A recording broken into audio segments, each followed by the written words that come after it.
Well, June is beef month, so before Denny left for vacation, he went out to the old backyard grill so he could share his legendary grilling techniques with us. He must have written this part. And did I mention he did have expert help from Brooke at the Georgia Beef Board? Together, they prepared a beef recipe sure to be good and healthy, easy to prepare, and very easy on the wallet. Denny?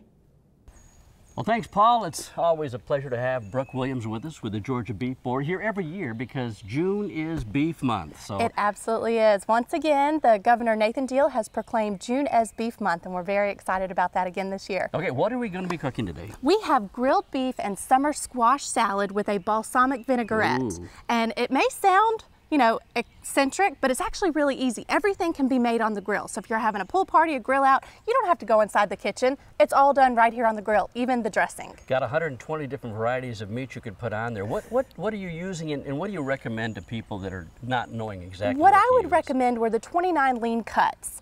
Those lean cuts are 10 grams of fat or less. So today we're using a strip steak, but you could also use sirloin, T-bone, filet, the tenderloin. You know, any of those 29 cuts would work with this recipe. Okay. And it's a great way to use up that leftover squash if you have your own backyard garden or anything. Great recipe. All right, you start things. Let me know what I can do to help you. Well, actually, if you'll help me with the dressing, you can put a 1/4 cup of balsamic vinegar and then a 1/4 cup of olive oil. Oh, well.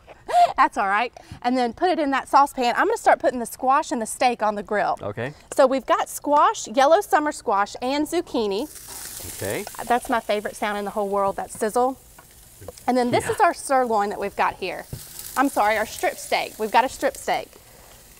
So we put all that on the grill. And again, it really just cooks itself. We did brush everything, the onions. We've got onions on a skewer right here, red onions. We brushed everything with a little bit of olive oil and some garlic pepper. Now, if you don't have garlic pepper, just substitute regular ground pepper with some garlic powder, garlic salt, anything. And so this right here, if you have a stainless steel saucepan, this can go directly on the grill. I put it on the top so it doesn't get too hot, and you just every now and then want to whisk it, and that makes your dressing. Well, you know, as this is cooking, let's talk a little bit about what is the significance of Beef Month? I mean, why do you have it every year?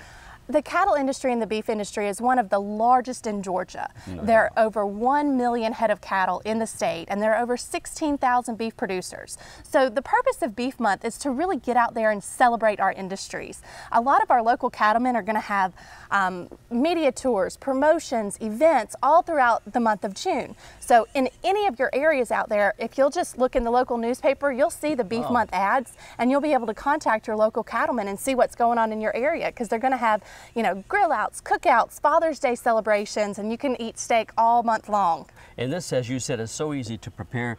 Could somebody like me do it? I mean, because I'm not a great cook at all. So. Well, the recipe is on our website at gabeef.org, and this recipe is so simple. You just slice up your squash, you put a little salt and pepper on your steak, you throw it on the grill, and you're done.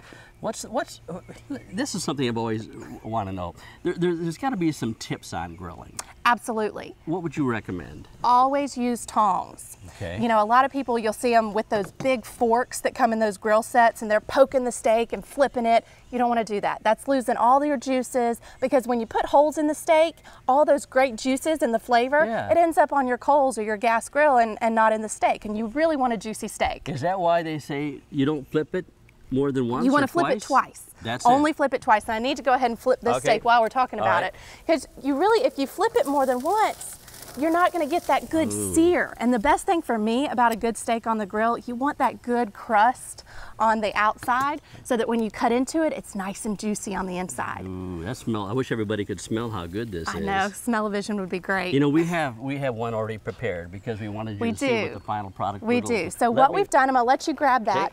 What we've done, we've gotten just the bag of lettuce, romaine lettuce, and we put that on a platter, and you just arrange your summer squash, your onions, and your steak strips. We cut the steak on the bias, and you always want to go against the grain. I remember you tell me that every year. You want to go against the grain. Again, that keeps the steak juicy and flavorful. And then we've got our balsamic vinegar right there. And this way people can just come by when they get hungry from the cookout or the pool and just grab a little bit. And it's a healthy, delicious steak lunch. And then you just pour this over the top to You can enhance either it even pour it more? over the top, or they can just, you know, drizzle it on their each individual plate. What's the most important message you want our viewers to get out of this whole thing, Brooke? We want all of the consumers to know that beef is wholesome, safe, and nutritious. As I mentioned before, there are 29 cuts of lean beef. And you can go on our website, gabeef.org, and we've got those listed on our website. And the other thing we want people to know is that your local cattlemen are out there. If you're interested about where your beef comes from, call one of your local cattlemen. They would be happy to give you a tour of their cattle and, you know, maybe even give you a taste of their locally grown beef. Speaking of taste. Oh yeah, we gotta taste it. Let me know how it is. What do you think? Oh man. See how juicy that is? It's all those tips. You only want to flip it once, you want to cut it on the bias, and you don't want to smush it down, you don't want to poke it, and it keeps all the juices and flavor in there. Okay. Brooke, always a pleasure. Next year, another I'll be back another again next recipe. year. All right. Absolutely. Again, don't forget, June is beef month. Paul, I'm gonna sample a little more. If I have any left, I'll bring some back to you, but don't hold your breath.